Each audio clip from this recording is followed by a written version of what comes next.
Son las 7:30 de la tarde, una hora menos en las Islas Canarias. Ya estamos listos aquí en la redacción abierta en el Toro Televisión para contaros, para informaros y luego para opinaros, para situaros esas noticias del día de hoy que nos parece que tenéis que conocer. Todo ello con dos principios de los que nosotros hacemos gala: la valentía y el rigor. Y también hacemos gala de un ambiente de libertades, porque los que van a pasar hoy cada día por aquí pues vienen sin instrucciones ni nuestras ni de sus propios partidos. Son seleccionados uno a uno porque buscamos opiniones libres. Que ustedes pueden decir, no las comparto, claro que sí. Que este tío me aburre porque, bien, o que aquella pues no opina como lo que tendría que opinar según mi criterio, vale, pero aquí esto no es una tele, Pedro, y lo van a notar enseguida, así que el programa arranque y eche a andar.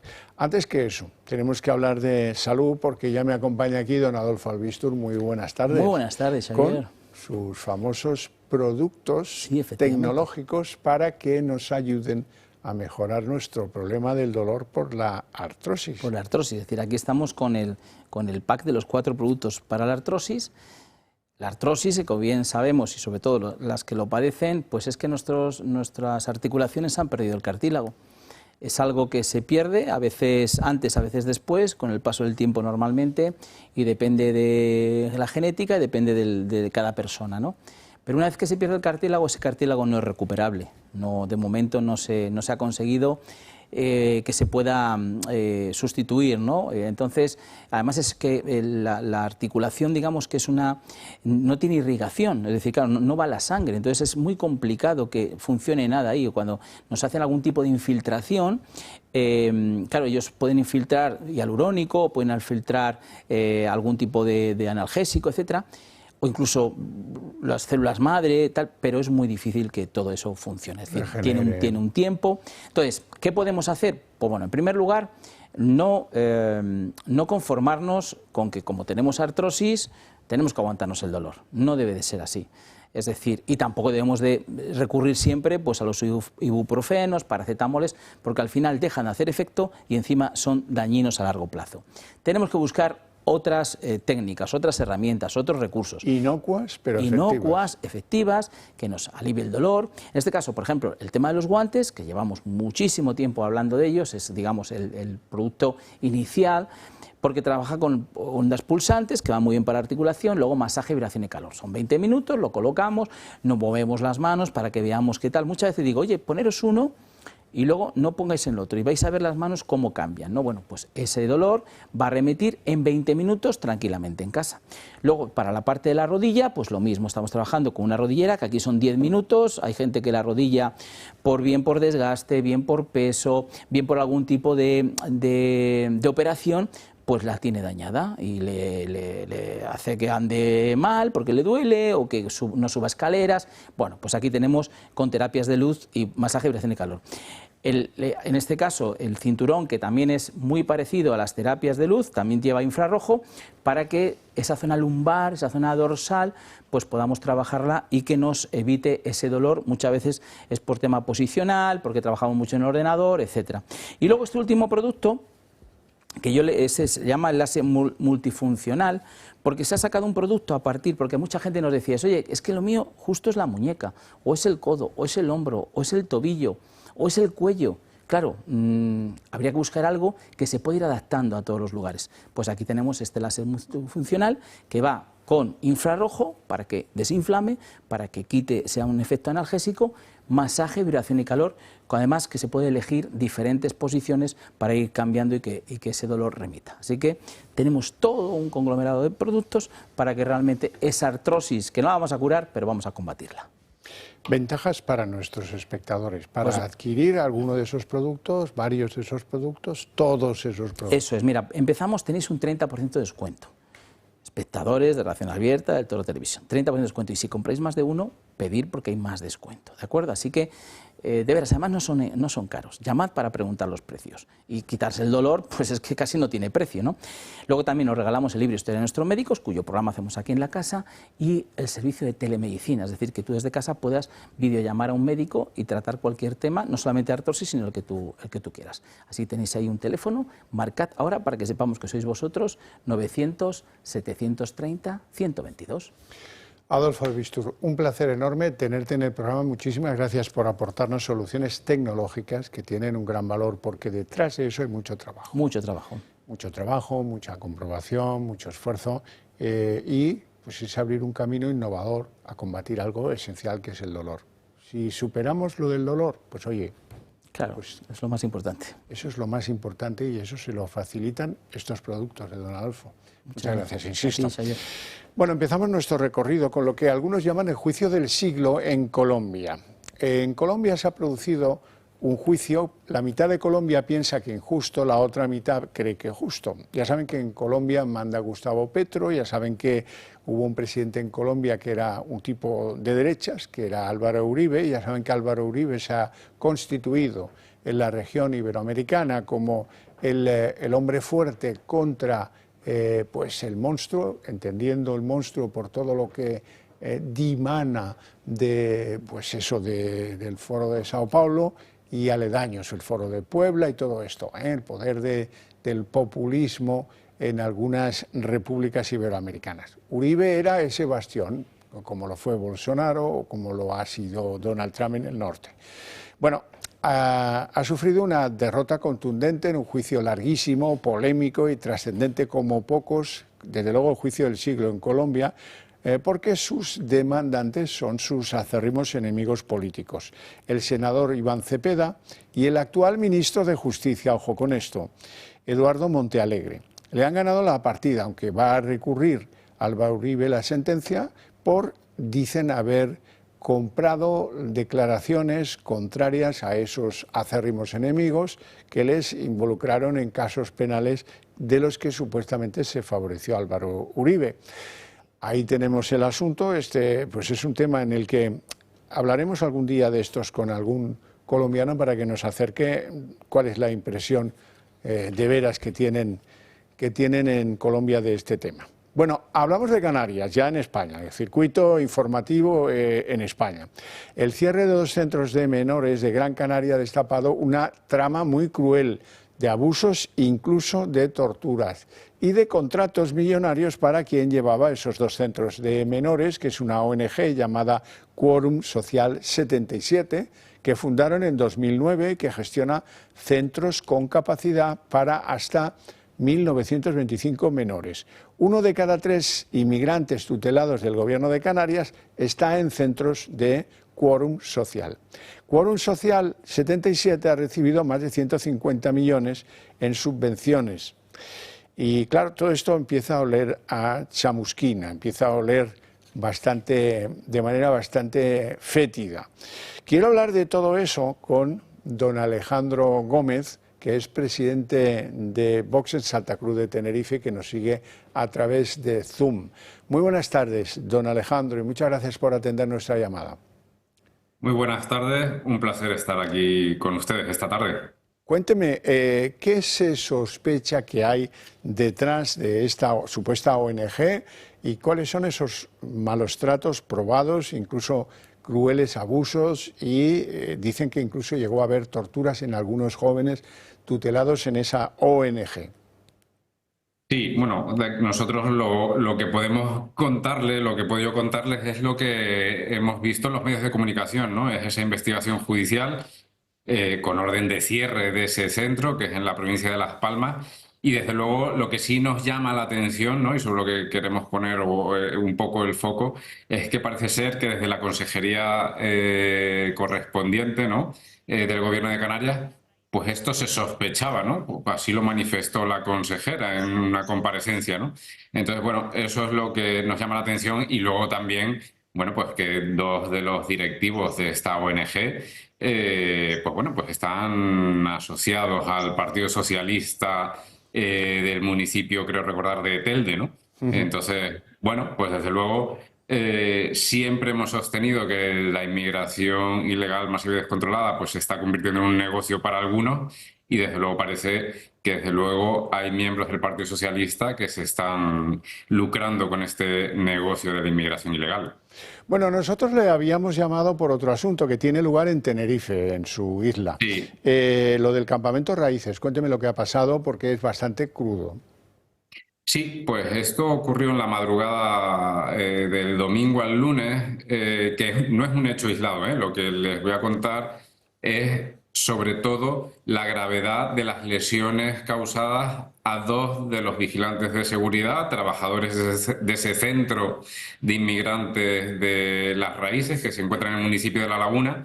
Y bueno, pues uno de ellos, desde luego, sufrió la fractura de la tibia y el peroné y está pendiente de una operación.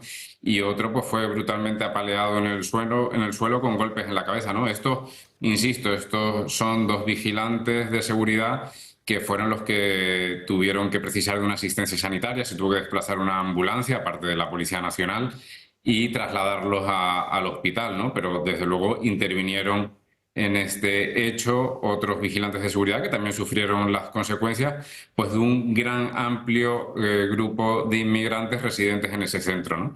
Entonces, estos son los hechos graves que, por cierto, aprovecho pues, aquí pues, para mandarle todo nuestro ánimo a esos dos vigilantes de seguridad y desearles su pronta recuperación, que en el fondo es lo importante y lo grave de todo esto. Pero desde el punto de vista político, mediático, también lo que nos llama la atención es que ningún partido político aquí en Canarias se haya hecho eco de esta situación tan grave que los vigilantes de seguridad nos cuentan que, bueno, que esto no es la primera vez que ocurre, que no va a ser la última. Eso sí, ha sido un hecho como muy grave, pero que desde luego, pues eso, la tensión en la que viven los vigilantes de seguridad en ese centro de Las Raíces, pues es constante, ¿no? ¿Cuál es Eso el, es. ¿Cuál es el motivo de este brote de violencia que se ha producido en este centro? Pues mire, el motivo, desde luego, ellos se quejan, según nos cuentan, por la mala alimentación, ¿no? Que nos llama la atención porque 60 millones de euros es lo que se ha gastado en la licitación para la alimentación en este centro, que desde luego ya nos gustaría para muchos centros escolares en la región de Canarias, ¿no? Ese es uno de los motivos, pero en cualquier caso también interviene mucho la relación que tienen los vigilantes, la empresa, ¿no?, que presta el servicio de seguridad privada con la ONG que se encuentra gestionando este centro, la ONG ACCEM, donde parece pues que desde luego no les dejan pues hacer su trabajo, ¿no? Y como bien dicen los vigilantes de seguridad, ellos están para velar por la seguridad de todos los usuarios, incluso también pues desde los propios trabajadores de esta ONG. Sin embargo, parece que bueno, pues que cualquier intento de trabajar por parte de estos vigilantes, pues resulta que son insultados incluso por los propios usuarios, por los propios inmigrantes, pero también por los propios trabajadores de esta ONG, ¿no?, a los que les llaman racistas, fascistas, radicales, simplemente por hacer su trabajo ante intervenciones necesarias, ¿no? ¿Cuántos hay en este centro? Pues mire, eso es una pregunta que a nosotros nos gustaría saber porque va variando y honestamente le digo, y no le miento, yo creo que ni el propio gobierno de Canarias lo sabe. Es cierto, oiga, que ahí eso es un centro, no están detenidos, ellos pueden salir, entonces pueden salir y no regresar nunca, pero es verdad que la sensación que tenemos y que tiene toda la población en Canarias es que hay un descontrol sobre esta materia, sobre cuántos inmigrantes que han entrado de forma ilegal en España están en centros de inmigrantes y especialmente en este, que por sus dimensiones o sea, es grandísimo, sí, y por tanto muy llamativo, ¿no? Sí, Pero hay quejas, perdone, no se está. hay quejas de los vecinos de La Laguna sobre pues incremento de la conflictividad, de la pues de hurtos, de amenazas o de cualquier cosa fuera del centro. Sí, sí, sobre todo, miren, las inmediaciones del Centro de las Raíces es un barrio, ¿no? Rodeo Alto, que es un barrio tranquilo. De hecho, muchos vecinos siempre nos han contado que quién nos iba a decir, que quién les iba a decir que cuando ellos se compraron esa casita en las afueras de la laguna, en un entorno rural, pues iban a tener las consecuencias, todo lo contrario a lo que estaban buscando, ¿no? Y es que poder salir a pasear tranquilamente, que sus hijos pequeños pudiesen salir a la calle a jugar porque estaban en las afueras de la ciudad, ¿no? Eso ha dejado de ser así. De hecho, yo recuerdo, bueno, pues un vecino que nos contó cómo una tarde-noche llegó de trabajar y se encontró a varios de estos inmigrantes en la cocina de su casa con la nevera abierta, y luego otros muchos vecinos que nos dicen abiertamente que ya no dejan a sus hijos salir a la calle, ¿no? Aparte de la suciedad, ¿no? De ellos se juntan en un monte que está cercano en la salida del recinto. Y bueno, pues allí pues depositan toda la basura, ¿no? Las latas de cerveza, todo aquello es un vertedero, ¿no? Don Alejandro Gómez, presidente de Vox en Santa Cruz de Tenerife, un placer enorme tenerle en el programa. Gracias por acercarnos a esta realidad y esperemos que mejore, a ver si es posible. Muchas Nada, gracias. pues Le deseo una feliz tarde. Igualmente, muchas gracias. Bueno, continuemos con nuestro repaso a lo que pasa en España. Por cierto, el lunes ya saben que se declaró un incendio en Montbeltrán, en Ávila. Y hay que reseñarlo porque pues, por la tarde-noche hubo ráfagas de viento importantes, el incendio adquirió unas dimensiones de lo que los especialistas, los técnicos, llaman un incendio de nivel 2, bueno, y eso desató pues, mucha incertidumbre. Tanta que un bombero que acudía estando en su casa, acudía de forma voluntaria a ayudar a los trabajos de extinción de ese incendio, se vio rodeado por las llamas y hay que lamentar su fallecimiento. También ardió un camión de los servicios de la Unidad Militar de Emergencia que acudió a colaborar con las tareas y que se vio envuelto en las llamas, que como les digo, con el viento y un viento cambiante, pues fue una situación muy complicada la que se vivió allí, con desalojos de gente de localidades cercanas a este fuego, y pues ahora la verdad es que está la cosa contenida, pero con mucha prudencia, porque esta zona ya se quemó en el año 2009 y según los que están trabajando en la extinción, está muy sucia, la zona está sucísima, es un combustible que arde con enorme facilidad. Y bueno, pues el incendio, vamos a ver si se da por controlado después de haber peleado con él de forma pues muy dura, muy dura. Y como les digo, pues lo terrible es lamentar la víctima de este voluntario bombero que acudía de forma espontánea, por su cuenta, a intentar ayudar en las tareas de apagado del fuego. Bueno, el fuego que no se apagará nunca es el del apagón eléctrico. ¿Por qué? Pues porque queremos saber todo lo que está pasando entre bambalinas y el Gobierno no nos cuenta. Por ejemplo, Red Eléctrica Española, compañía que dirige una señora que ha sido ministra del Gobierno Sánchez, Beatriz Corredor, y que ha admitido que los seguros que tiene contratados la Red Eléctrica Española no son suficientes para atender el aluvión de cerca de 40.000 reclamaciones y muchas que están por llegar de personas que sufrieron daños en su vida, en sus negocios, en fin, en asuntos importantes de la vida que se vio alterada por el apagón. Ella, Red Eléctrica y Beatriz Corredor al frente, dicen que es posible que las cantidades aseguradas no sean suficientes para cubrir las posibles reclamaciones si es declarada culpable Red Eléctrica. Bueno, a pesar de todo, técnicamente ellos, Red Eléctrica, ahora se llama Redella, mantiene su inocencia y no va a hacer provisiones para atender posibles reclamaciones. Ya veremos qué pasa, porque si es declarada culpable, ¿quién va a pagar a los que tienen esas reclamaciones contra quien se acabe considerando el responsable del apagón? Eso ya veremos, aquí nadie cuenta tal. Bueno, como ven, aquí no nos olvidamos del apagón. El apagón es un gran protagonista hasta que sepamos de él todo, todo. Que se empiecen a cobrar las reclamaciones, hasta entonces consideramos nuestra obligación informar sobre esto. Y también consideramos nuestra obligación contarles algo de cómo está España para que ustedes saquen sus propias conclusiones. Les voy a hablar de dos hermanas, yo lo que sé es lo que cuento, 49 y 44 años. No nos dicen el origen, no son españolas, ya les adelanto. Han sido detenidas porque presuntamente estafaron a la anciana que cuidaban, una señora de 85 años. Esta señora confió en ellas.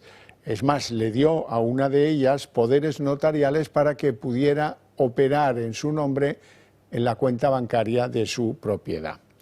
Y ellas en 3 años le birlaron todo lo que la anciana tenía ahorrado, $500.000 de euros, poco a poco, poco a poco.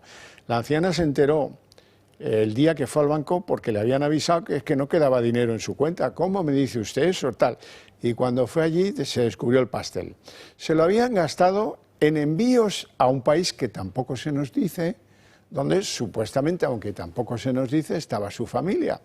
Bueno, la cuestión es que esto ha sucedido en Barcelona, como podéis leer en la pantalla, y la cuestión es que estas dos supuestas cuidadoras de 49 y 42 años, que son hermanas, se hicieron incluso algunas operaciones de estética a cuenta de la anciana y del dinero que guardaba la anciana para sus años que le queden de vivir, ¿verdad?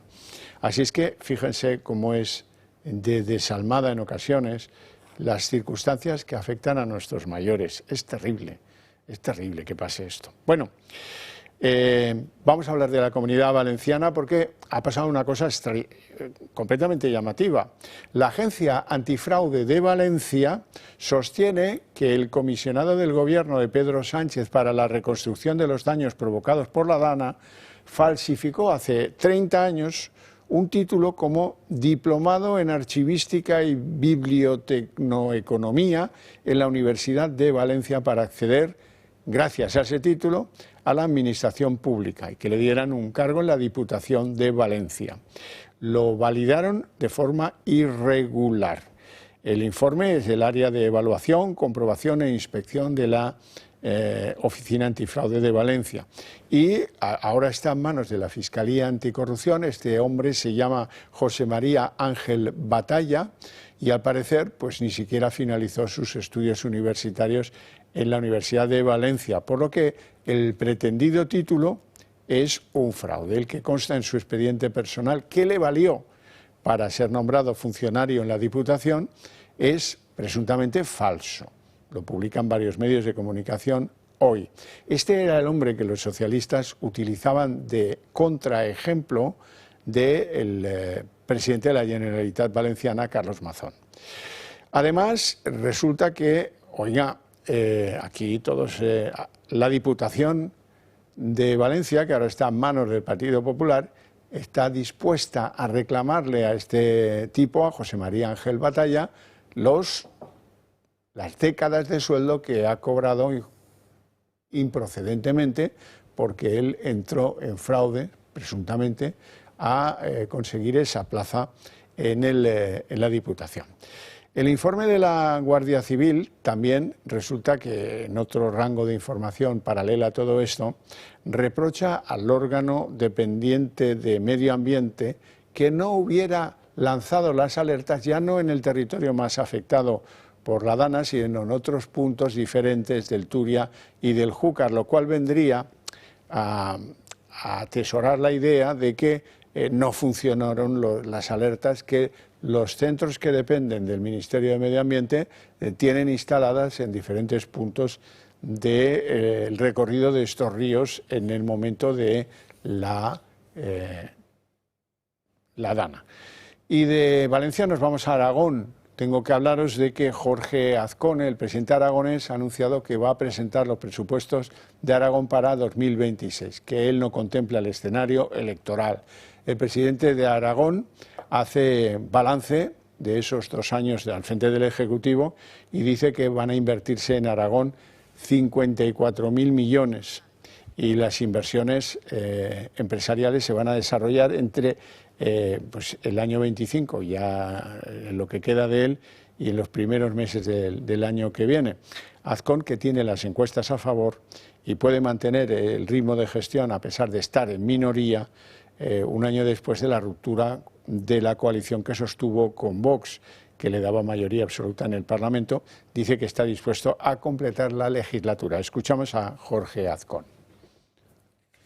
El proyecto presupuestario del año 2026 ya se está trabajando desde la Consejería de Hacienda y en reuniones con los distintos departamentos. Y la intención es que haya un proyecto presupuestario que se tramite en las Cortes de Aragón. El escenario electoral es un escenario que a día de hoy no contemplo, no porque las encuestas no sean favorables a este gobierno. Los sondeos demoscópicos que estamos conociendo dicen que el respaldo que tiene este gobierno de los aragoneses de hace 2 años ahora se ha incrementado de una forma muy importante. Bueno, pues vamos a hablar de la droga. Perdón, ya sabéis que este es un tema que nos preocupa mucho, que yo quiero que extendáis esa preocupación al conjunto de la sociedad española para que los partidos hagan algo y cambien leyes, cambien condenas, cambien juzgados, cambien, den medios a las fuerzas del orden, porque lo necesitamos. Hoy os voy a hablar de una serie de cosas que en total suman más de 7 toneladas de droga en el día de hoy, En primer lugar, empezamos por el puerto de La Luz, en Las Palmas de Gran Canaria. Ahí han detenido a un listo, a un buzo, que iba sacando fardos de cocaína, 101 kilos de cocaína, en el mismo puerto de un barco, del casco de un barco procedente del Brasil. Le vieron con esos fardos y ¡zas!, le detuvieron. Lo mandaron al juzgado, acusado de, esto produce risa, de un delito contra la salud pública. No, el buzo lo que hacía era conspirar contra nuestra seguridad, si acaso. Delito contra la salud pública, si las aguas estaban limpias, pues no me parece que sea lo procedente. El juez, eso sí, tengo que contaros que lo ha mandado a prisión provisional y que, bueno, parece que el tema, hombre, 101 kilos de cocaína es una fortuna.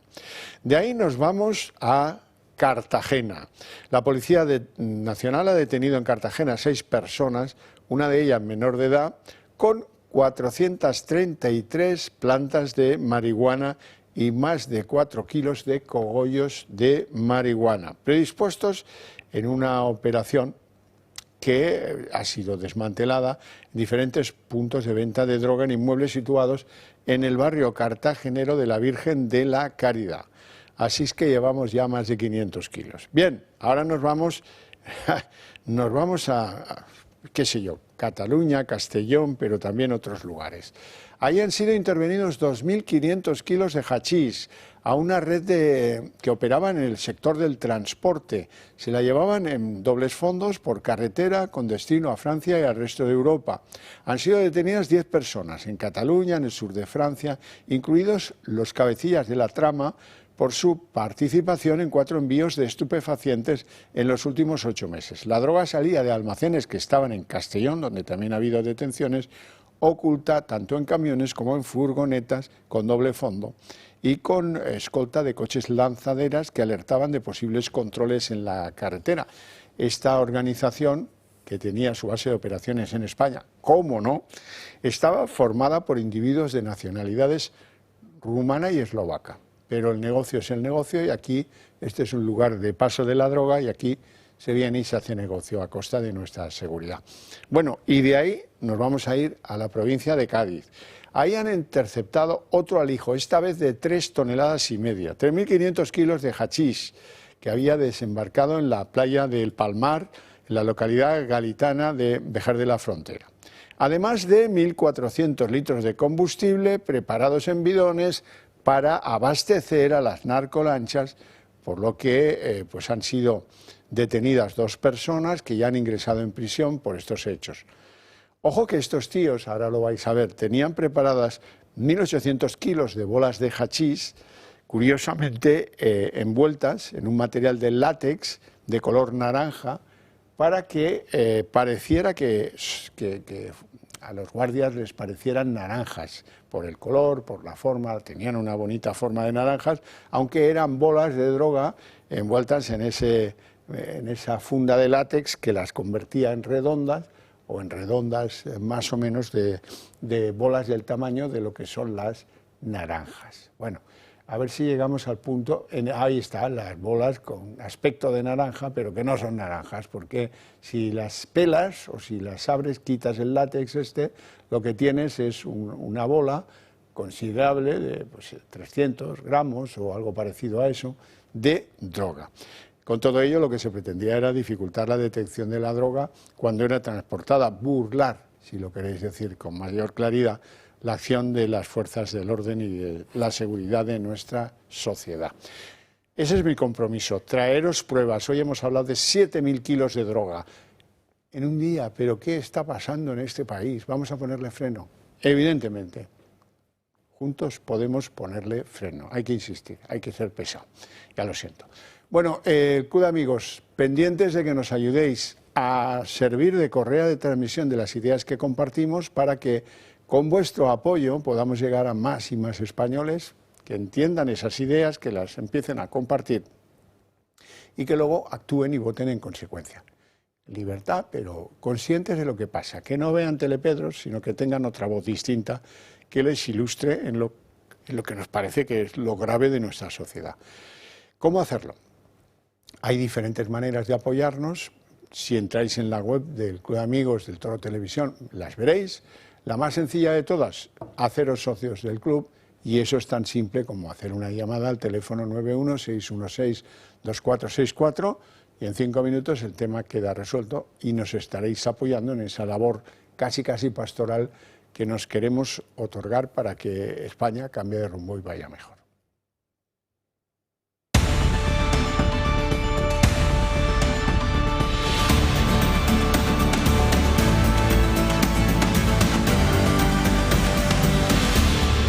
Bueno, son las 8:04, pido disculpas por los 4 minutos de tardanza, abrimos nuestra mesa de análisis político, les presento a nuestros invitados hoy don Ismael Sirio López, diputado del Partido Popular en la Asamblea de Madrid. Muy buenas tardes, ¿todo bien? Buenas tardes, encantado de estar con vosotros. Y además con un clima estupendo, fantástico. Calor, pero non troppo, que dicen los italianos. ¿Dónde está el calor en Madrid estos días?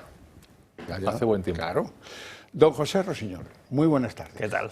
Le pueden leer en innumerables medios de comunicación, analista político que antes hacía política y ahora habla de política. Eso sí, eso sí. Fue presidente de Sociedad Civil Catalana en los momentos en los que esos señores reunían a 1 millón de españoles en Cataluña para decir no.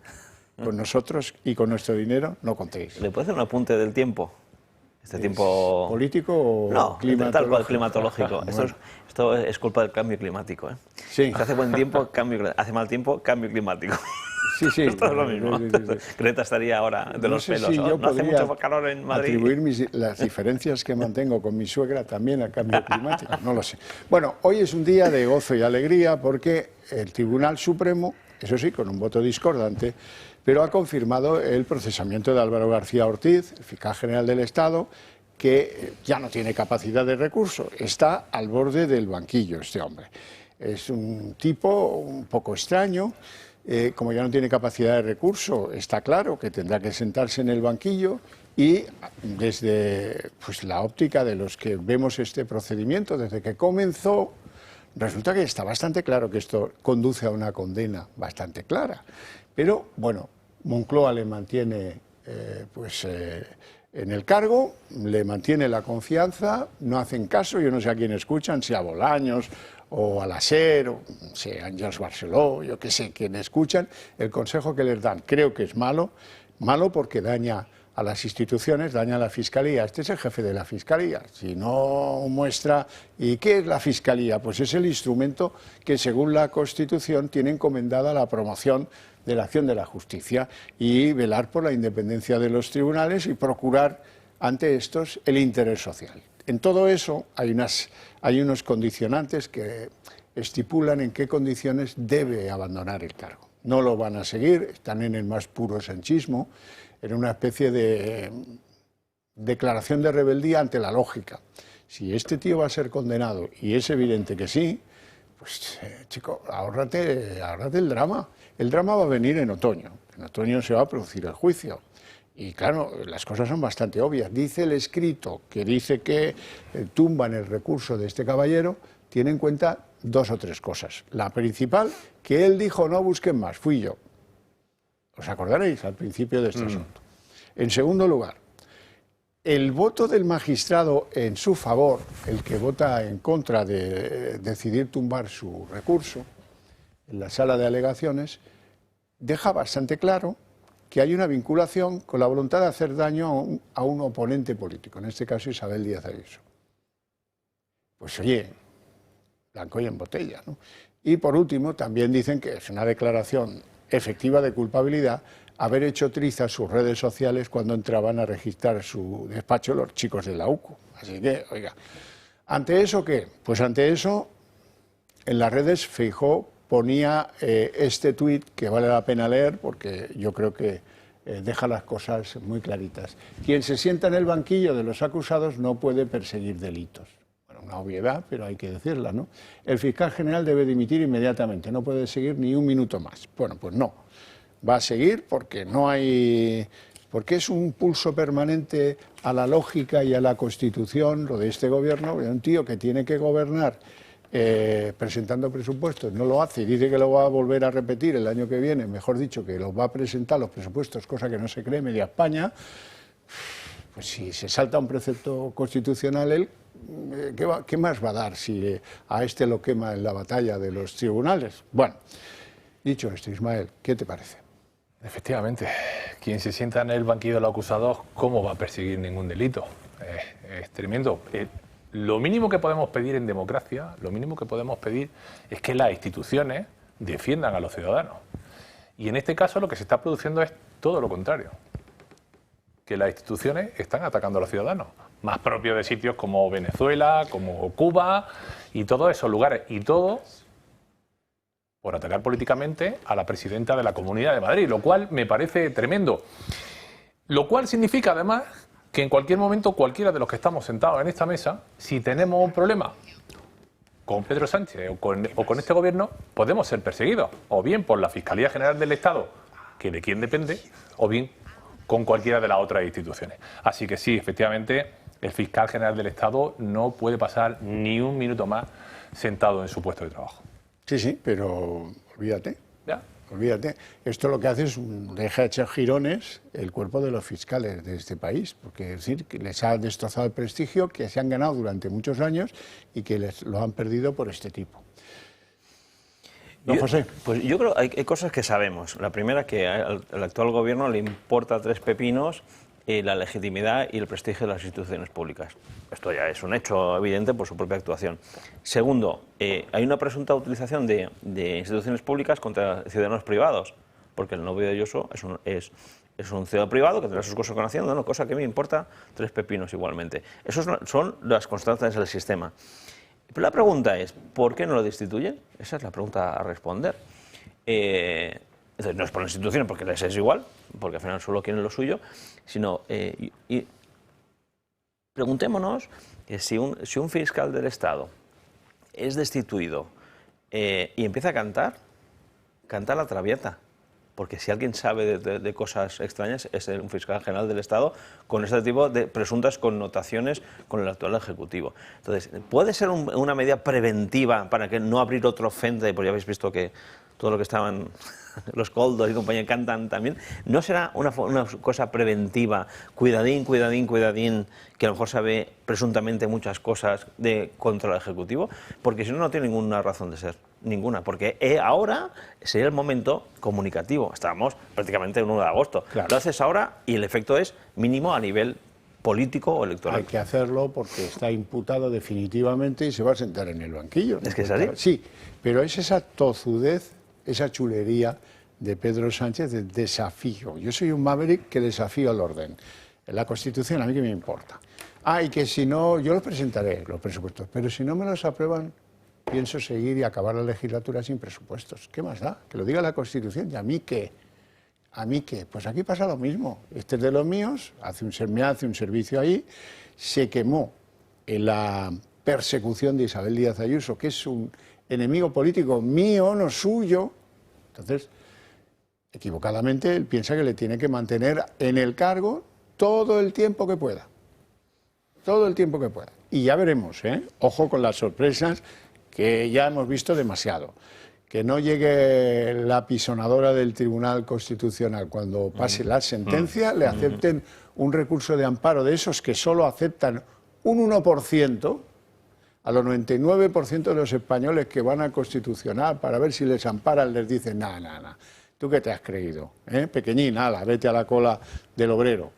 Tú no tienes derecho a esto está reservado para gente del PSOE, de los seres de Andalucía, de los amnistiados porque le conviene a Pedro, o en su caso del fiscal general del Estado, que es una especie de insurrecto.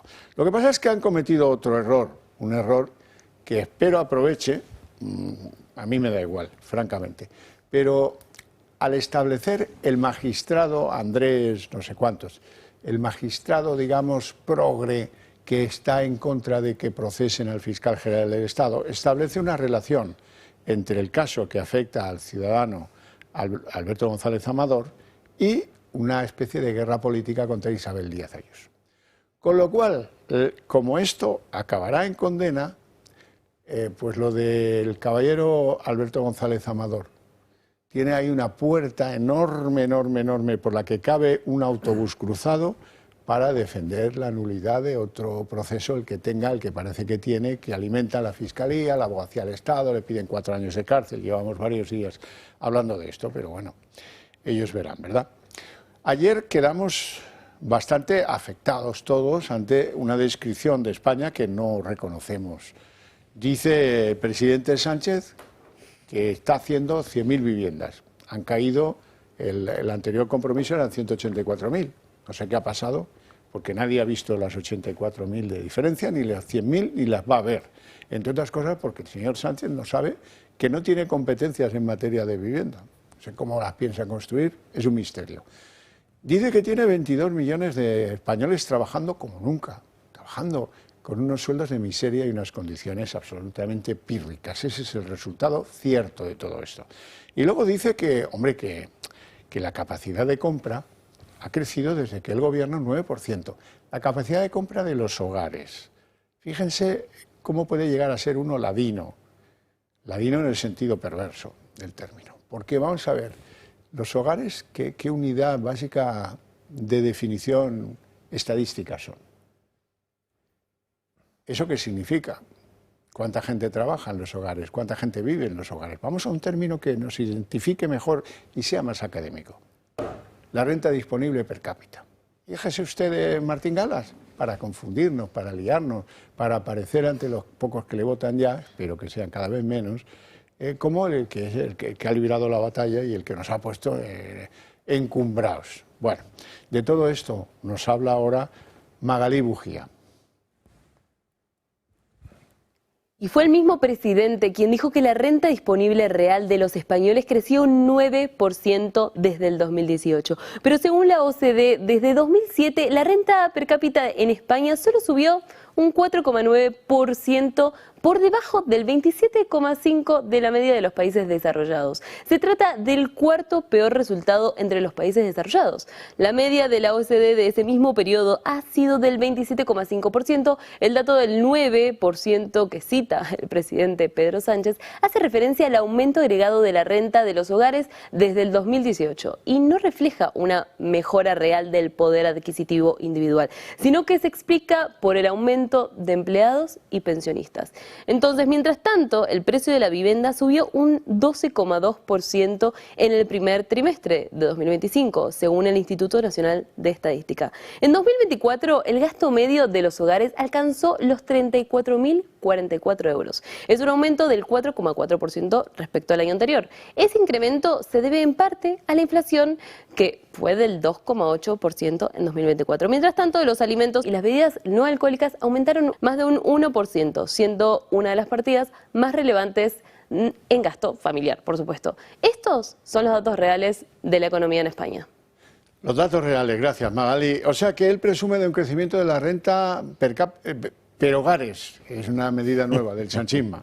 Pero en realidad, si uno la compara, bien comparada, resulta que es la cuarta peor de la OCDE. Hay 3 casos peores que el nuestro. Mira, Pero, ¿qué quieres que os diga? Así son las cosas. Esto es un desastre. La mentira tras la mentira y la chulería.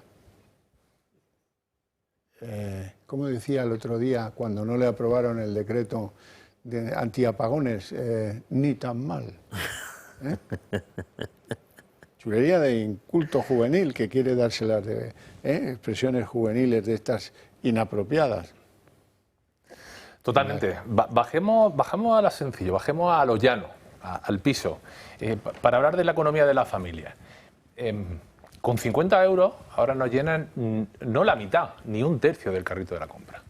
El coche más vendido en España es el Dacia Sandero, que es como el coche más barato que hay, donde pueden ir los españoles. En los últimos años un coche que costaba 18 o 19.000 euros, ahora vale 30.000. Entonces, si Pedro Sánchez dice que está tan bien la economía, que los españoles están tan contentos, ¿por qué no convoca elecciones? Que es lo que le estamos pidiendo. Y si la economía va tan bien, ¿por qué no puede este hombre ni salir a la calle? Bueno, ahí está la definición hiperbólica. Los gobiernos del PP duran siempre 4 años. En cambio, a ojos de la gente del PP, los gobiernos del PSOE duran 4 minutos, ¿no? Sí. Lo dijo ayer. Sí, ayer mismo lo dijo. Es una gilipollez. Y dijo cosas como que... No es necesario decir tonterías, pero él lo hace. Lo hace porque debe pensar o le deben contar que tiene un público que está esperando esa droga de consumo. Mira, si queréis saber cómo va la capacidad de compra de los españoles, iros a una frutería. Totalmente. Y vais a ver una cosa muy llamativa. Hace 4 años la gente compraba 1 kilo de melocotones o de peras. Ahora compra piezas. Ponme 4 piezas. Claro. No es que hagan dieta, no.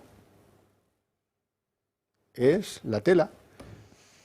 Mira, el socialismo siempre ha sido igual, ¿eh? ¿Sabes? Ahora San Felipe González, ¿sabes? Que lo hemos encumbrado al Salvador del socialismo de verdad, que esto es una cosa también, cuando pasa el sanchismo habría que analizarlo también, ¿eh? Sí. Todo esto. Bueno, pero la situación económica iba razonablemente mejor que ahora. Bueno, y ahora voy a trasladar a 1986, elecciones generales. Felipe González dijo unas declaraciones de voy a crear 800.000 puestos de trabajo. Sí, sí. Cuando llegó al gobierno dije 800 o 1.000. No. Eso es una cachondada tuya, pero no fueron ni 800 ni 1.000. Nada, pero fueron nada de todo eso. Pero estamos en lo de siempre. Sí, incumplidores natos, sí. En la Sí, mentira, sí. En el tú más, en que ahora el cambio de opinión. Pero la realidad de la economía es que se está inflando la economía con gasto público, se está recaudando más que en toda la historia reciente de nuestro país. Y vamos de deuda y que nos estamos endeudando más que en todo. Y nos sale por las orejas. La ecuación llega a un momento, esto como que tú en casa, si cobras 1.000 euros y te gastas 1.500, nene, en un momento en el tiempo lo tienes muy mal. Pero es que estamos llegando a ese punto. Sí, pero mira, te acepto una cosa. No digo yo que Francia sea un ejemplo de nada. Francia. De nada, pero habría que buscar un mejor ejemplo en Europa. Si tú te endeudas para producir una situación mejor en infraestructuras, por ejemplo, en modernizar la estructura productiva, en que tus empresas ganen productividad y compitan mejor y se exporte más, hoy hay datos de crecimiento del segundo trimestre del año, 0,7 ha crecido el PIB. Dicen que gracias al consumo interno. Yo me alegro mucho porque uno de los problemas que teníamos es que el consumo estaba muy flojo. Pero si lo que tira ahora es el consumo, el que el consumo estire del PIB, del Producto Interior Bruto, hacia arriba, tiene fecha de caducidad porque el dinero en los bolsillos se nos acaba. Ahora viene un trimestre bueno, que es el de los millones de turistas que vayan a venir aquí a gastar, y eso anima mucho a la economía española, gracias a Dios, porque si no, pues tal. Y luego vendrá el telón de acero, el telón de octubre. El último trimestre será diabólico, porque hay que pagar los sueldos dobles de la paga extra navideña de los funcionarios, de los pensionistas, y luego hay que hacer pues favores. Ahora Junts, mañana Esquerra, pasado a Sumar, y todo eso lo pagamos todos. Ahora le vamos a dar 2 semanas, que haya habido también trampa, 2 semanas más por el nacimiento de un hijo. Sí, no. Hemos incumplido una normativa europea, hemos tenido que pagar 10 millones de multa y lo que hacemos es ponernos al día. No es una concesión del gobierno de Pedro Sánchez. No le debemos nada a Pedro Sánchez, porque en todo caso esas 2 semanas las pagarán las empresas, naturalmente, como los aumentos de las cuotas de la Seguridad Social, como los 92 impuestos que ha subido, de los que nadie habla, que esto es, pues seguramente porque los medios de comunicación y la oposición no lo estamos haciendo bien. Y sales a la calle y le preguntas a cualquier paisano, ¿cuántos impuestos dirías tú que ha subido este gobierno? A las clases medias españolas. ¿Tantos como 92? No, hombre, no, si estos se proclaman los campeones de la defensa. No. Si no hemos conseguido transferir esa idea al conjunto de los españoles, lo hemos hecho mal. ¿Cómo lo ves? Sí, has dado el número correcto. Pedro Sánchez ha subido 92, 93 impuestos en lo que lleva de gobierno. Tenemos en contraposición lo que ha hecho el gobierno de la Comunidad de Madrid, por ejemplo, que ha bajado 36 impuestos. Y para resumirlo, podemos decir que Pedro Sánchez es ese amigo gorrón que te invita a comida, café puro y postre, y cuando llega la hora de pagar, pues pilla al tío y hace un simpa. Hace un simpa. Bueno, nos vamos a ir a publicidad. Aquí hay que ser serio y no hacer el simpa. Eso ya se lo dejamos al presidente del gobierno. Si se puede, en el simpa se puede ir al simpa, ese objetivo, el simpa, sin pagar, quiere decir simpa. Pero voy a hacer yo la broma, ¿se puede ir en Falcon o no? Pues supongo yo. Si se puede ir en Falcon, vamos. Venga, vamos a hacer la pausa de publicidad.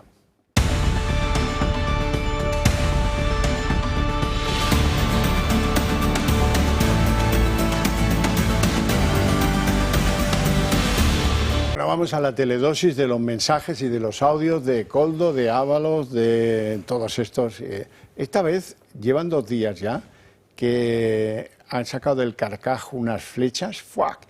Y el objetivo es Óscar Puente. Y mira que me gusta que lo sea, porque le dejan como que es un pusilánime, que trapichea mucho, que no es normal lo suyo, que está colando a los de Acciona que nosotros no, que tú, ministro, no querías que pusiéramos.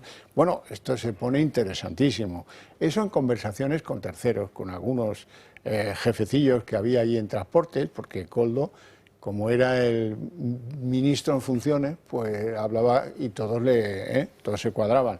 De Francina Armengol a cualquiera, se cuadraban y cariño, sí cariño, no cariño, la de Adif, cariño para aquí, cariño para allá. Este era el vigilante de un puticlub de Pamplona, el que conducía el Peugeot de los horrores, el mismo. Vamos con la dosis de mensajes y de audios.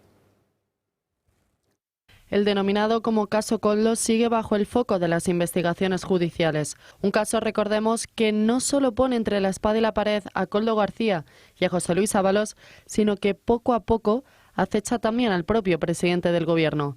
Y es que Pedro Sánchez empieza a ser nombrado en algunos de los audios intervenidos por la UCO. Un agente del Instituto Armado detalló en un audio, ahora intervenido por la Unidad Central Operativa, la relación entre Sánchez y Ábalos. El ministro Ábalos, cuando habla, transmite siempre un mensaje claro, capaz de llegar al corazón de las personas que lo escuchan. No me extraña que el presidente Pedro Sánchez deposite toda la confianza en él.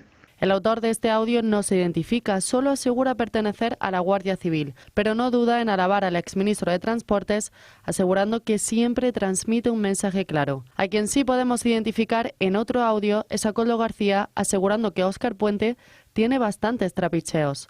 Un audio que podría complicarle y mucho las cosas al actual ministro de Transportes. A ello se suma ahora la querella interpuesta por Ábalos. El exministro se ha querellado contra las autoras de la auditoría del Ministerio de Transportes por presuntos delitos de falsedad documental y falso testimonio de perito. Una auditoría que se realizó durante las compras de mascarillas durante la pandemia y que derivó en la imputación de Ábalos en el caso Koldo.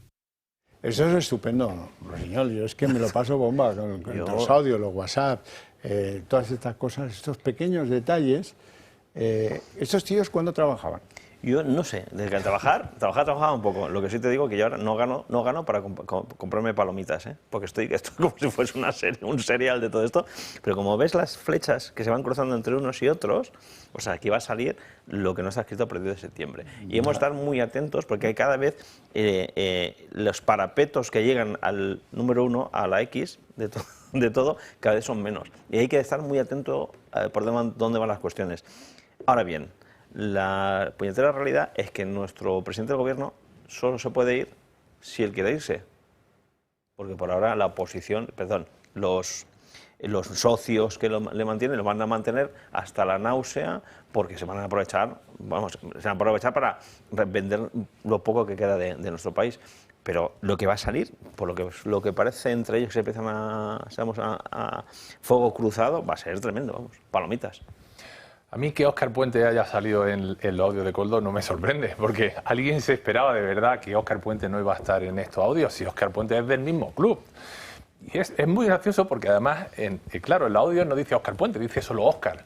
Y en la rueda de prensa, el ministro... Me ha dado un miedo cuando has dicho club, que pensaba que le ibas a poner el prefijo.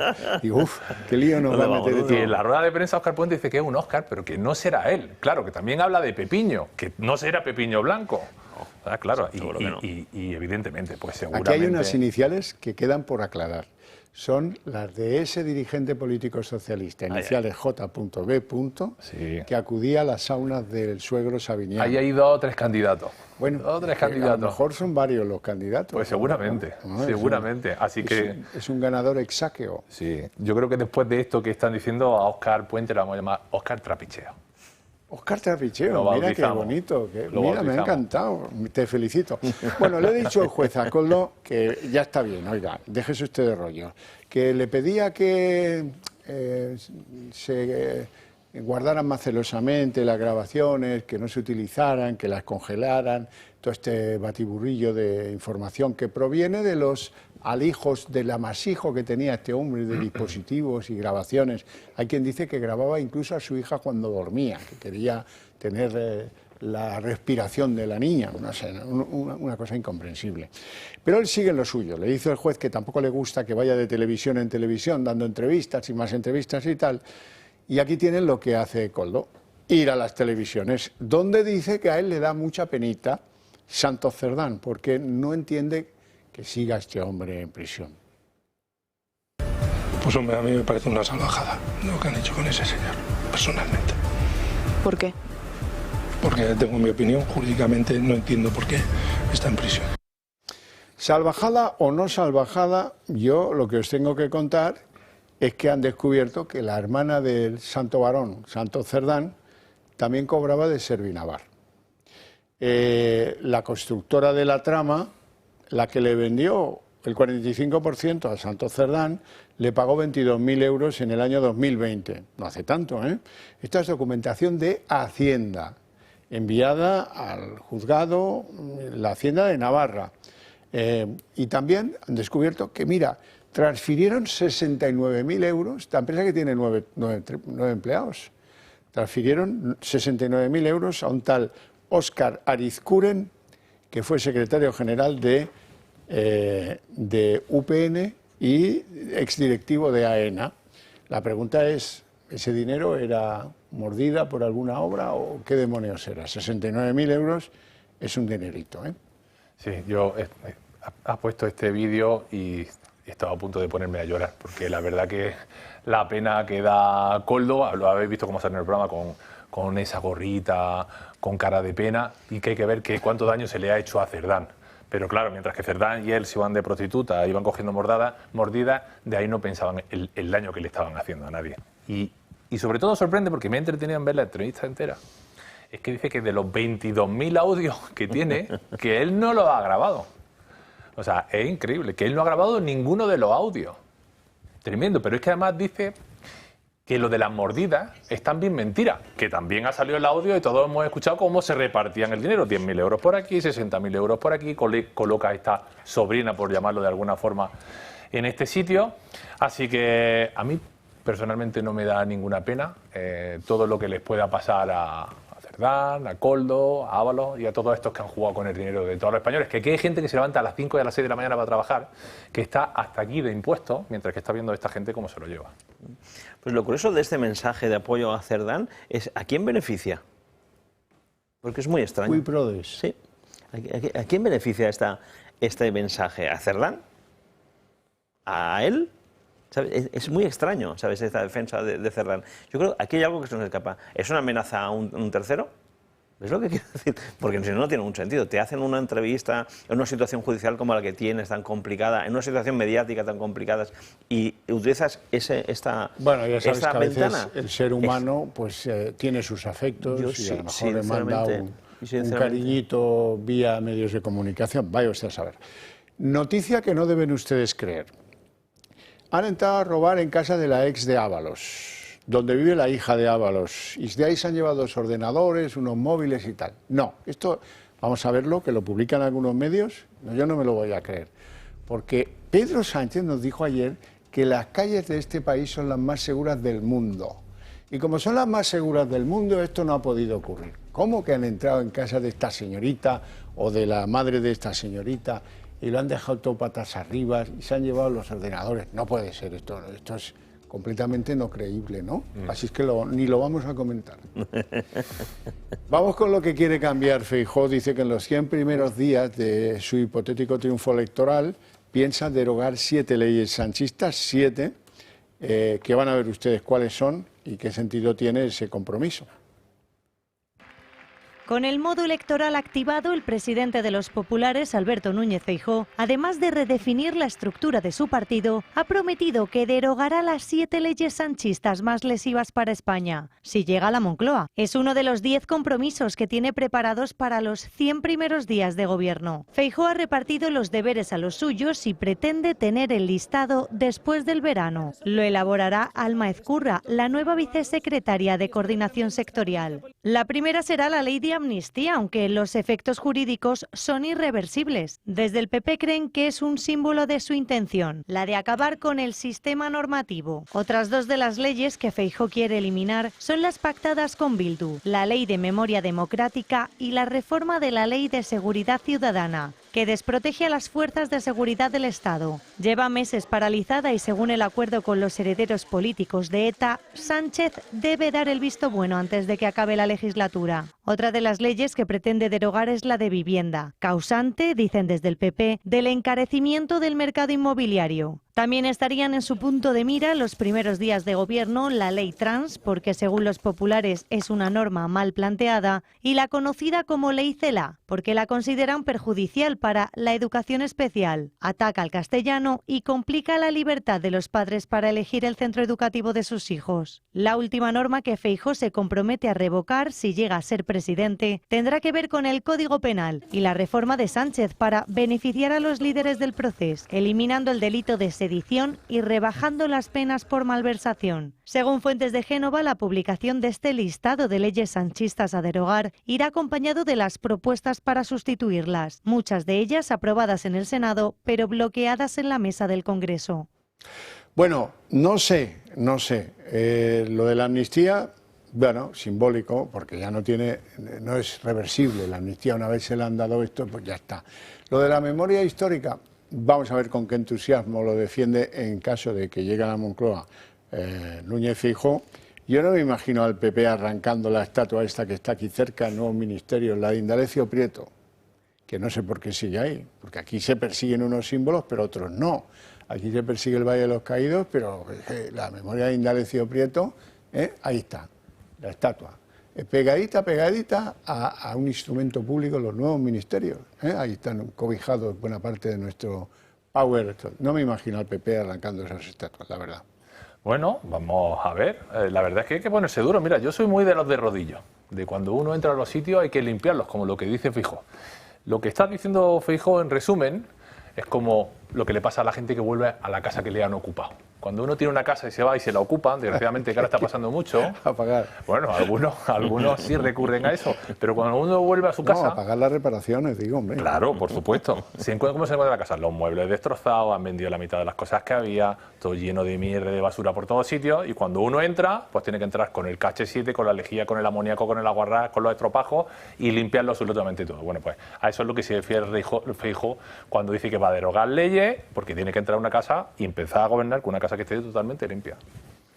Y hay cosas fundamentales. Todo lo que ha ido transfiriendo a Cataluña y a País Vasco, creo que eso es fundamental, porque se tiene que vertebrar el Estado.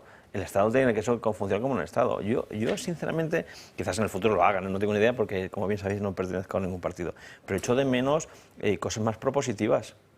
Pero si ahora estamos en ciernes de un cupo catalán, tenemos el cupo vasco, ¿Ha mandado algún mensaje de que podemos hacer un futuro plural juntos y tal? Que se deben reír mucho los indepes catalanes, porque tienen muy mala uva. Es que yo creo que la clave es decir, oye, yo creo que España exigiría, desde mi punto de vista, como ciudadano de muy de a pie, un programa de reforma y regeneración profunda. Es que el problema que estamos viendo es Sánchez, es un síntoma de que el sistema no está funcionando. Tenemos un sistema que está basado en la lealtad de los actores políticos, y cuando en un momento dado interactúas con los desleales, no funcionará. No puede ser que un presidente del gobierno que aúna un 50% de los votos más un voto pueda cambiar el sistema como está cambiando de raíz. Hay algo que no está funcionando. Pero para eso hay que tener una fuerte mayoría y mucho coraje político. Dice, mire, aquí en la Cámara entra si tiene un 5% del voto, y si no, no entra. Por ejemplo. Ya acabó. Sí. Ya está. Reformar la ley electoral, desde luego, es una muy buena idea, pero ninguno de los dos partidos que han gobernado este país desde el inicio de la democracia está por la labor. Les vale como está, sacan muchos diputados con la mano tonta. Esta que dice 3 en Soria, bueno, pues de los 3 tú te llevas 1 y yo 2, y esto siempre es así, va cambiando, a veces te llevas tú 1 y yo 2, a veces yo 2 y tú 1. Pero bueno, oye, todos felices, porque hay 7, 9 provincias que le dan un sustrato súper importante al partido que gana las elecciones. Sí. Claro. Entonces, ¿quién cambia eso? Y si me permites, también la racionalización del Estado. Sí. Nuestro amigo José Ramón Riera ha hecho un ensayo que demuestra que 160.000 millones de euros, 160.000 millones de euros, es un economista de lo mejor de este país, de gasto político, de gasto superfluo, de gasto innecesario, que solo estás poniendo mochilas a los ciudadanos. Si tú coges 160.000 millones de gasto político, que le llama José Ramón Riera, y lo dedicas a pagar las cosas fundamentales, no hay déficit, no hay problemas de pago. Yo creo que exige, señores, vamos a mirar al Estado qué es lo que funciona. ¿Cuántos chiringuitos? ¿Cuántos asesores? ¿Cuántas ONGs que tienen todo esto hay que empezar subrogados los servicios de atención a los inmigrantes, a los ilegales, a los menores, a los no sé qué, y que bueno, que luego se producen incidentes porque alguien se lleva la pasta. Hemos estado hablando antes con el incidente que ha tenido lugar en Tenerife, y la cosa es que los que están allí metidos dicen que no comen bien, y pegaron a unos vigilantes de seguridad y la liaron parda y tal. No se hacen así las cosas, pero en cualquier caso, ¿qué está pasando con esas ONGs? Que trafican con esas buenas intenciones, que se llevan un dinero público y que luego no la supervisa nadie, porque luego, quita. Las administraciones públicas son de quita. Ya, vamos a ver, eso, ¿por qué no lo hace, por ejemplo, Cáritas, de la que nos fiamos mucho los españoles, en lugar de ONGs que no conocemos ninguno? Bueno, pues pregunta que hay que hacerse. En ese desmontar algo que no funciona, no porque sea perverso, por las dos cosas, porque es perverso y porque no funciona. A ver, y todo allí dentro, pues la seguridad la pone una empresa, a los que les dan los palos, el catering lo decide la ONG y lo que llega allí, vete a saber lo que es, ¿verdad? Bueno, pues así hemos construido un país que gasta mucho y que saca muy poco resultado social, muy poco resultado humano, positivo de todo ese inmenso gasto que se hace. Por ejemplo, con lo que gasta este país en educación, los resultados que tenemos en los pocos instrumentos de contraste, el informe PISA, es lamentable. Estamos invirtiendo mucho dinero en la educación pública, como para tener unos resultados que nos hagan sentir, por lo menos, que prosperamos. Pero no, es que vamos para atrás. Que en España no lo ha habido nunca. Hay problemas de comprensión lectora en las pruebas que hacen a los chavales con 14 años. ¿Pero qué me está usted contando? Y esto nos cuesta un dinero, cada vez más dinero, y cada vez tenemos menos resultados. Pues habrá que sentarse y ver qué es lo que hay que hacer. ¿O no? Sí, evidentemente. Yo creo que lo importante no es la cantidad de dinero que se invierte en educación, que evidentemente es importante, sino la calidad de la educación y las reformas que tú hagas educativas para que esos niños y esos alumnos tengan un cierto nivel. Aquí tenemos de ejemplo en la Comunidad de Madrid muchas cosas que se están haciendo, incluidas algunas como por ejemplo vuelta, suena así un poco duro, pero vuelta a la tiza, vuelta a la pizarra, la eliminación de los terminales en los colegios. Y oye, y todas esas cosas están dando buen resultado. Y los colegios donde se aplican ese tipo de normas, que en principio pueden parecer sencillas, obtienen los niños mucho mejores resultados académicos. Bueno, luego también habéis cometido errores en Madrid, algunos serios, desde mi punto de vista, ¿eh? Yo tengo hijos que han estudiado en Madrid en los años del bilingüismo. Eso parecía que era una ventaja. A mí de qué me vale que a un niño le enseñen la función clorofílica en inglés, que la va a olvidar 10 días después. Y no se la va a saber nunca, ni la va a poder compartir con nadie de su edad, porque ninguno se acordará de cómo se decía pistilo en inglés, ¿eh? Pero, oye, qué nivelazo, ¿eh? Ya somos bilingües de unos profesores que no son especialistas y se limitan a leer un libro, que enseñan historia y como el libro lo han comprado en Inglaterra, la reconquista española son apenas 8 líneas. Pues claro, para un niño inglés suficiente, para un niño español no es suficiente. No es suficiente. Claro, es difícil, ¿eh? Decidir qué hay que hacer con la educación, pero desde luego lo que hay que hacer es admitir los errores y corregirlos de inmediato, porque si no, no vamos bien. No, bueno, seguimos con la función clorofílica en inglés y la historia dada para niños de Londres, pues fantástico, fantástico. Bueno, tengo el orgullo y el honor de contaros lo que ha dicho el Tribunal de Cuentas a propósito de los ERTEs. Los ERTEs ya sabéis que son los expedientes que se autorizaron, no los había creado este gobierno, ya estaban creados antes, se autorizaron por la dificultad de la pandemia. Entonces la gente recurría al ERTE, las empresas y los trabajadores recibían unos pagos. Hubo un caos sensacional porque lo hicieron a través del SEPE y el SEPE no daba abasto ni de coña. Y entonces hubo trabajadores que no lo recibieron durante todo el tiempo de la pandemia, hubo trabajadores que pasó la pandemia y lo seguían recibiendo y mandaban cartas al SEPE diciendo, oiga, déjenme de pagar, no me paguen más, que el día que me lo reclamen me lo habré gastado. Incidencias todas las del mundo. Esto afecta a un ministerio, de Yolanda Díaz. Y como ella presume de haberse batido el cobre con los ERTEs, que es una gran obra que hicieron unas mujeres en el ministerio, pues hoy le da un varapalo al Tribunal de Cuentas interesante. Dice que las resoluciones con las que se hizo eran contradictorias, incongruentes, duplicadas, y yo voy a añadir, y no dispusieron del número de empleados necesario como para hacerlas efectivas. Es como si las aspirinas se las pones a uno que es muy bajito en el último piso del armario de los fármacos en casa y no tiene escalera. Algo parecido a eso. Vamos a verlo. El Tribunal de Cuentas ha encontrado importantes defectos en los ERTEs concedidos a casi 300.000 empresas durante la pandemia. 3 años después del fin de este programa, el organismo fiscalizador ha presentado un informe en el que estima que la mala gestión tuvo un gran impacto económico. Entre otros muchos errores, se perdonaron las cuotas a la seguridad social de un total de 1,7 millones de trabajadores que no cumplían los requisitos. Cuando España estaba en pandemia, con 5 mujeres en mi ministerio nos estábamos dejando la piel para hacer ERTEs, para salvar empresas. De hecho, el Tribunal de Cuentas ha revelado que cerca del 40% de las personas acogidas a un expediente de regulación temporal de empleo durante la pandemia no retomaron su actividad en su centro de trabajo cuando finalizaron estas ayudas extraordinarias concedidas por el Gobierno. La situación llegó a tal extremo que se detectó que cerca de 10.900 beneficiarios de los ERTE no estaban en situación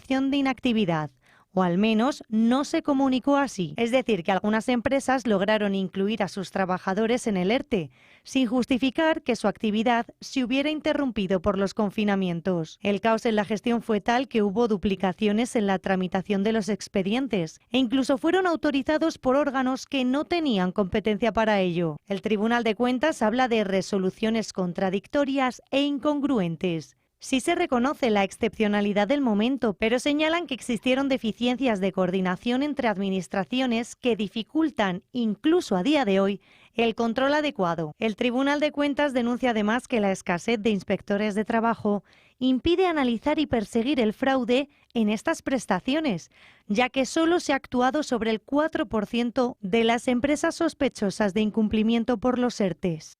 Bueno, empieza el turno don José Rusiñol, porque yo sé que ha tenido Una sorpresa descomunal. No se imaginaba tal ineficiencia en algo dirigido por Yolanda. Yo voy a seguir un poco el lenguaje que utiliza Yolanda. Claramente no entiendo cómo Yolanda ha podido equivocarse esto. Hombre, ahora en serio, la norma que hizo el gobierno del PP, por cierto, me parece un instrumento maravilloso para casos excepcionales, me parece muy bien. Pero oiga, en un caso de pandemia, si no pones los recursos, como bien decías tú antes, es que es imposible. Los pobres funcionarios, ¿cuántos estarían de baja? ¿Cuántos estarían enfermos? ¿Cuántos estarían en sus casas porque no se pueden mover porque cuidando de un familiar? Pero en esta situación, ¿en serio? Yo lo que le digo es que aquí hicimos programa cada día. Sí, pero vamos a poner el caso. Hay que organizarlo. ¿Por qué no refuerzas aquí del equipo? Claro que pasa. Yo tengo casos muy cercanos de personas que estaban en ERTE 6 meses. No cobro, 6 meses cobran algo que no se ven qué es, a los 3 meses nada, a los 3 meses algo que no tiene que ver con lo que había cobrado hace 3 meses y a sobrevivir. Pero es un problema de coordinación y de poner recursos humanos. Yo me imagino a los pobres funcionarios con su presión psicológica en pandemia, acordaos de la psicosis, de la distancia, a veces nos olvidamos, pero fue psicológicamente muy grave. Y la otra señora, no, yo me vengo con mis 5 señoras, que es importante decir el sexo que tienes tus compañeras, no sé muy bien por qué, siempre es mis 5 mujeres que estaban ahí. El problema no es la norma, el problema es la utilización de la norma, que me parece un instrumento maravilloso, por cierto.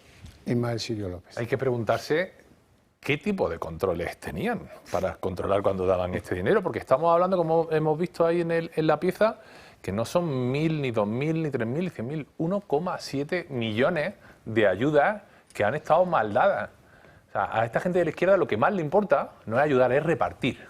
Repartir mucho y da unas cantidades muy grandes de dinero. ¿Puedo corregir eso? Repartir lo miserable. Repartir lo miserable, hacer crecer la miseria y que todos dependen de ella, sí está claro. Las ayudas, las subvenciones, hemos dado no sé cuántos millones de ayudas, de subvenciones, eso es lo que les gusta. Y números muy grandes, y cuanto más den, mejor. Y cuantas más subvencionados tengan, mejor. Y en este caso, es verdad que estábamos en pandemia y había que ayudar a muchísimas empresas, pues se mezclan las cosas. Entre la pillería de ciertas empresas y la falta de controles y las ganas de repartir dinero de esta gente de izquierda, Yolanda Díaz, que es especialista en gastar y en crear cero, pues pasa lo que pasa. Una pena, la verdad. Ahora, previsible, oiga, ¿a quién han puesto al frente del reparto? ¿A Yolanda? ¿De verdad no había nadie mejor? ¿En serio? Hombre, claro. Luego, además, yo lo contaba aquí muchas veces, durante la pandemia lo conté muchas veces porque conozco el SEPE, porque aquí me traje a algunos trabajadores del SEPE a que contaran para vosotros cómo era la informática del SEPE cuando sucedió esto. Estaba al nivel de los Amstrad, con cursores verdes. No os acordáis porque sois más jóvenes que yo, pero los Amstrad fueron la popularización máxima del ordenador popular, casero. Eso era con lo que trabajaban en el SEPE, con programas de 35 años atrás. Claro, ponte a meter ahí tensión con los instrumentos del ERTE, que no estaba nadie pues tal, pues pluf, pluf, cada vez que lo intentaban, pluf. En fin, bueno, apenas tenemos tiempo para más. Si acaso para que yo os agradezca la presencia en el programa, vuestras opiniones y a ustedes su interés y su paciencia. Eso sí, para ustedes tengo premio, para ellos desearles un feliz verano. Para ustedes, además, el premio es que a la vuelta de publicidad arrancaremos aquí el día en 30 minutos. No se lo pierdan.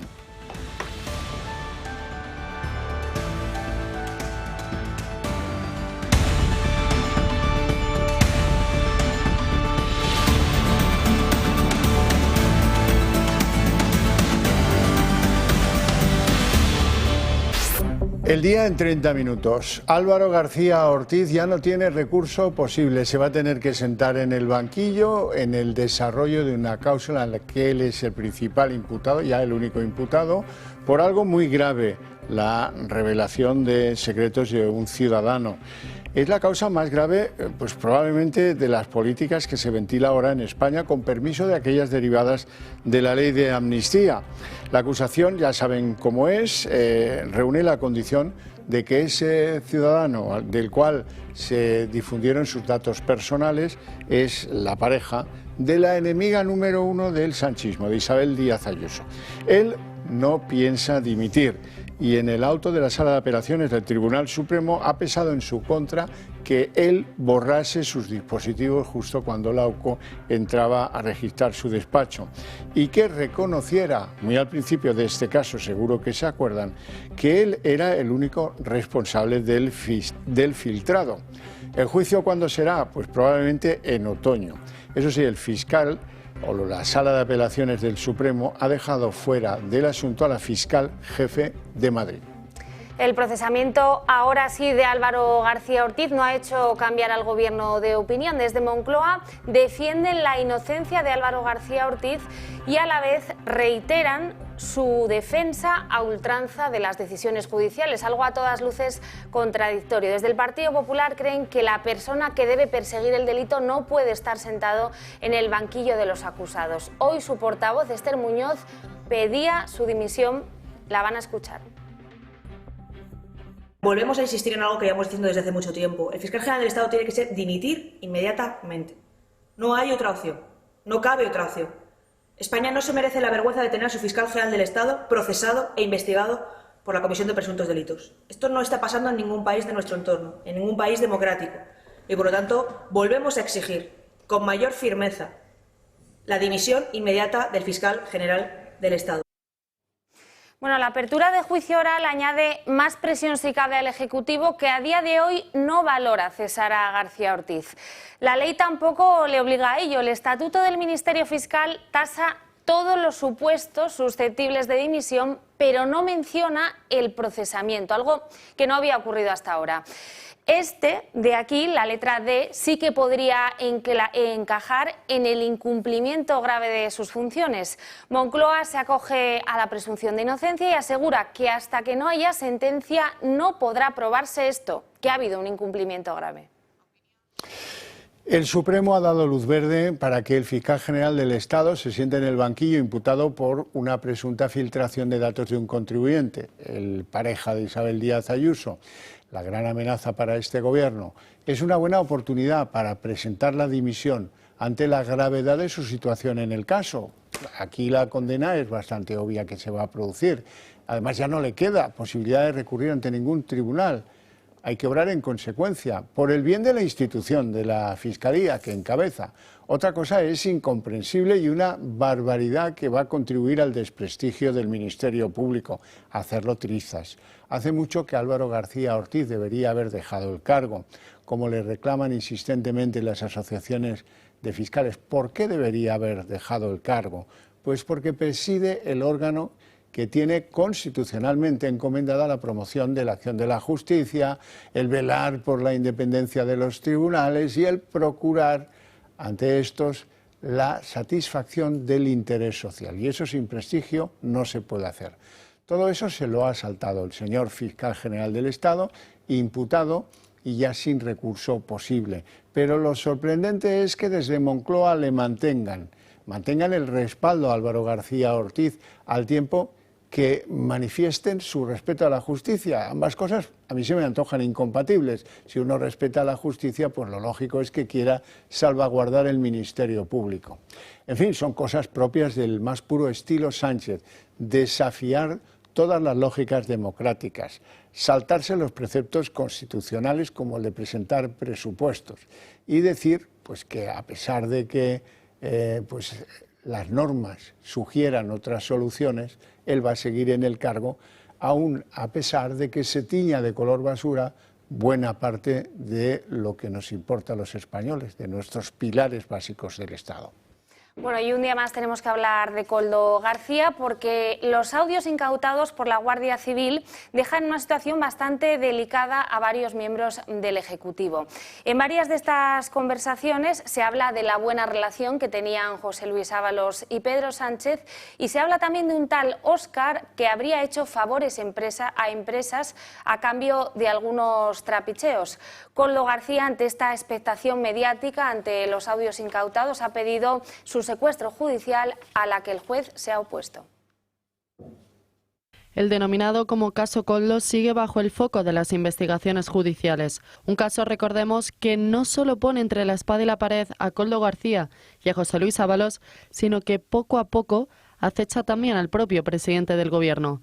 Y es que Pedro Sánchez empieza a ser nombrado en algunos de los audios intervenidos por la UCO. Un agente del Instituto Armado detalló en un audio, ahora intervenido por la Unidad Central Operativa, la relación entre Sánchez y Ábalos. El ministro Ábalos, cuando habla, transmite siempre un mensaje claro, capaz de llegar al corazón de las personas que lo escuchan.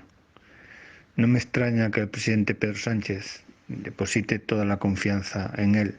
El autor de este audio no se identifica, solo asegura pertenecer a la Guardia Civil, pero no duda en alabar al exministro de Transportes, asegurando que siempre transmite un mensaje claro. A quien sí podemos identificar en otro audio es a Koldo García, asegurando que Óscar Puente tiene bastantes trapicheos.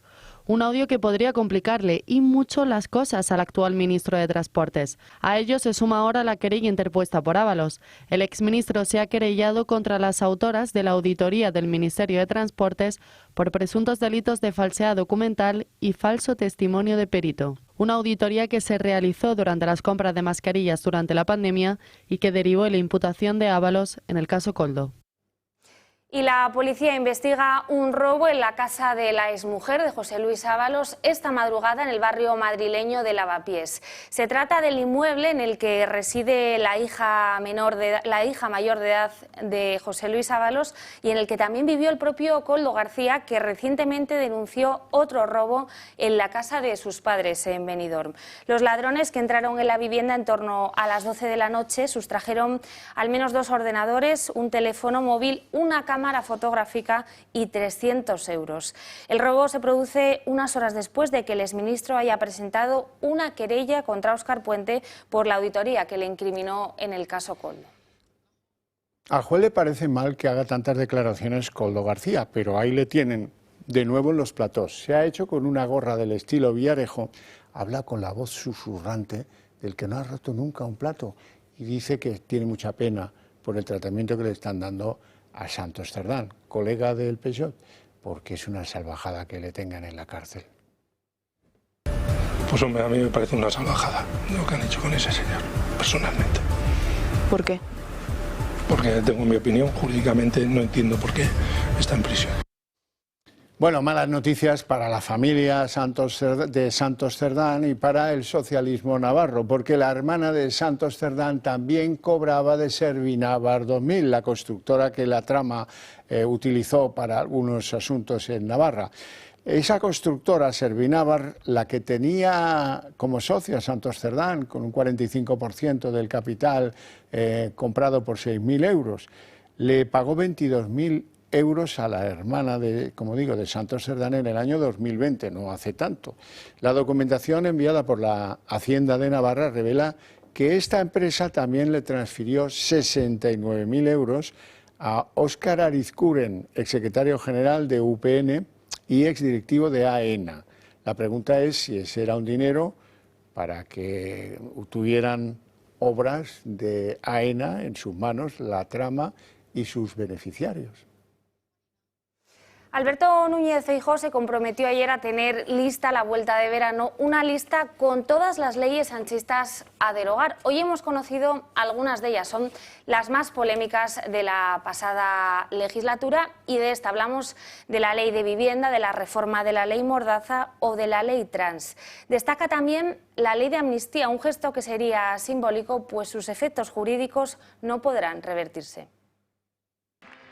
Con el modo electoral activado, el presidente de los populares, Alberto Núñez Feijóo, además de redefinir la estructura de su partido, ha prometido que derogará las 7 leyes sanchistas más lesivas para España, si llega a la Moncloa. Es uno de los 10 compromisos que tiene preparados para los 100 primeros días de gobierno. Feijóo ha repartido los deberes a los suyos y pretende tener el listado después del verano. Lo elaborará Alma Ezcurra, la nueva vicesecretaria de Coordinación Sectorial. La primera será la ley de amnistía, aunque los efectos jurídicos son irreversibles. Desde el PP creen que es un símbolo de su intención, la de acabar con el sistema normativo. Otras 2 de las leyes que Feijóo quiere eliminar son las pactadas con Bildu, la ley de memoria democrática y la reforma de la ley de seguridad ciudadana. que desprotege a las fuerzas de seguridad del Estado. Lleva meses paralizada y, según el acuerdo con los herederos políticos de ETA, Sánchez debe dar el visto bueno antes de que acabe la legislatura. Otra de las leyes que pretende derogar es la de vivienda, causante, dicen desde el PP, del encarecimiento del mercado inmobiliario. También estarían en su punto de mira los primeros días de gobierno la ley trans, porque según los populares es una norma mal planteada, y la conocida como ley CELA, porque la consideran perjudicial para la educación especial, ataca al castellano y complica la libertad de los padres para elegir el centro educativo de sus hijos. La última norma que Feijóo se compromete a revocar si llega a ser presidente tendrá que ver con el Código Penal y la reforma de Sánchez para beneficiar a los líderes del proceso, eliminando el delito de sedición y rebajando las penas por malversación. Según fuentes de Génova, la publicación de este listado de leyes sanchistas a derogar irá acompañado de las propuestas para sustituirlas, muchas de ellas aprobadas en el Senado, pero bloqueadas en la mesa del Congreso.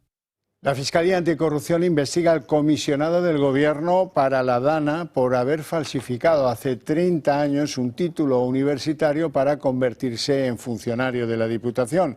Fuentes del Ministerio Público confirman que están investigando a José María Ángel Batalla a raíz de un informe de la Agencia Valenciana Antifraude que apunta que un título que presentó para acceder a ser funcionario de la Diputación en Valencia podría ser falso. Como quiera que el título presuntamente falsificado le sirviera para ganar plaza de funcionario, el presidente de la Diputación de Valencia ha anunciado ya que le van a reclamar, si esto se confirma, a José María Ángel Batalla todo el dinero público que haya recibido en las últimas décadas, porque su proceso de llegada a la condición de funcionario se apoyaba en un fraude. El Tribunal de Cuentas denuncia que hubo descontrol en la concesión de los ERTE durante la pandemia. Casi un 40% de las empresas con plantilla se beneficiaron de estas medidas, pero muchas no cumplían los requisitos para ello. De todas ellas, solo un 4%, denuncia el tribunal, fueron inspeccionadas por trabajo. El Tribunal de Cuentas ha encontrado importantes defectos en los ERTE concedidos a casi 300.000 empresas durante la pandemia. 3 años después del fin de este programa, el organismo fiscalizador ha presentado un informe en el que estima que la mala gestión tuvo un gran impacto económico. Entre otros muchos errores, se perdonaron las cuotas a la Seguridad Social de un total de 1,7 millones de trabajadores que no cumplían los requisitos. Cuando España estaba en pandemia, con 5 mujeres en mi ministerio nos estábamos dejando la piel para hacer ERTES, para salvar empresas. De hecho, el Tribunal de Cuentas ha revelado que cerca del 40% de las personas acogidas a un expediente de regulación temporal de empleo durante la pandemia no retomaron su actividad en su centro de trabajo cuando finalizaron estas ayudas extraordinarias concedidas por el Gobierno. La situación llegó a tal extremo que se detectó que cerca de 10.900 beneficiarios de los ERTE no estaban en situación de inactividad,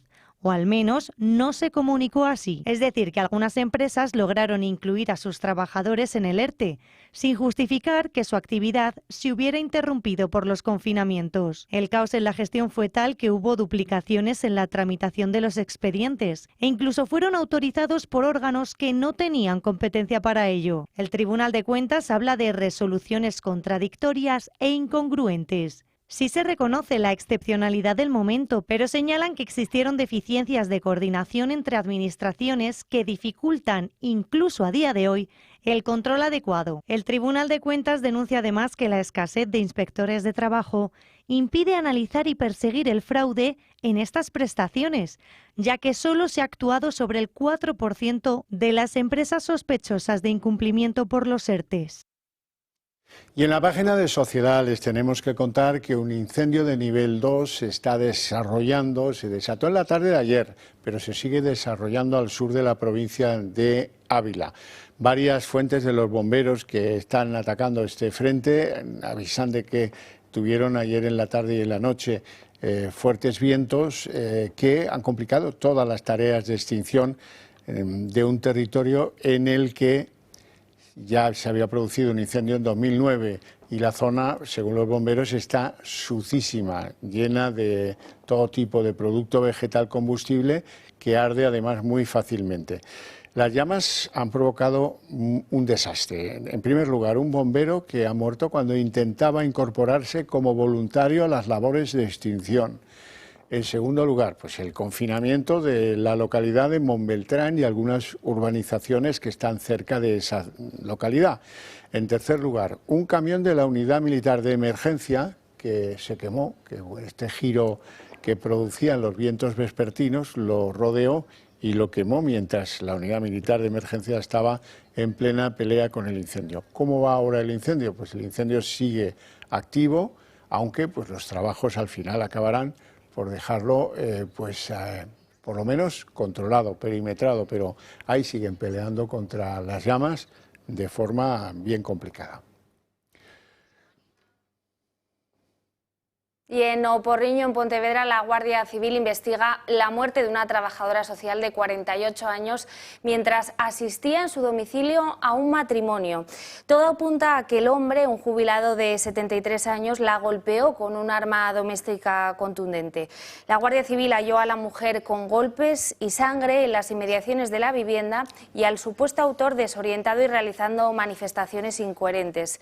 La víctima llevaba años a cargo de esta familia. La mujer, de 72 años, está impedida a causa de un ictus. El municipio ha programado varias concentraciones de repulsa durante la tarde de este martes. Y en la página internacional reseñar la reacción de Volodymyr Zelensky, el presidente de Ucrania. Ya saben que Trump amenazó que en 10 o 12 días iba a haber unas sanciones especiales contra Putin si no aceptaba negociar con él una paz para Ucrania. Y dice Zelensky, esta es su reacción, vamos a escucharla. Hoy ha habido una afirmación realmente significativa por parte del presidente Trump. Y es verdad, es Rusia la que está haciendo todo lo posible para socavar los esfuerzos de paz y prolongar esta guerra. Todas las noches hay ataques, intentos constantes de los rusos para herir a Ucrania. La paz es posible si actuamos de forma fuerte y decisiva. Marina, mira, yo creo que un país que supera un apagón de un día entero puede soportar 3 eclipses que duran apenas unos minutos, ¿no? Así es, pero y va a ser hay todo una expectativa brutal. como un mundial. La organización va a ser como para un mundial de fútbol. Una lotería astronómica, así es como definen los expertos a los próximos 3 eclipses solares que se podrán ver desde la península en los próximos 3 años. 2 de ellos serán totales y se podrán avistar en agosto de 2026 y 2027. El tercero tendrá lugar en enero de 2028 y va a ser anular. Hacía un siglo que nuestro país no asistía a algo parecido. La expectación es tal que el Gobierno ha movilizado a 13 ministerios al mismo nivel, ya lo decíamos, que en un mundial de fútbol. Ya se imaginarán ustedes a 13 ministros con las gafillas puestas esperando a que llegue el momento eclipse. Brutal. Eso no nos lo vamos a perder. Vamos, pero ya se lo digo yo. Hasta aquí el día en 30 minutos. Les deseamos una feliz noche a todos, especialmente a los que continúen con la señal del Toro Televisión. Y les dejamos con En Dos Continentes. Hasta mañana.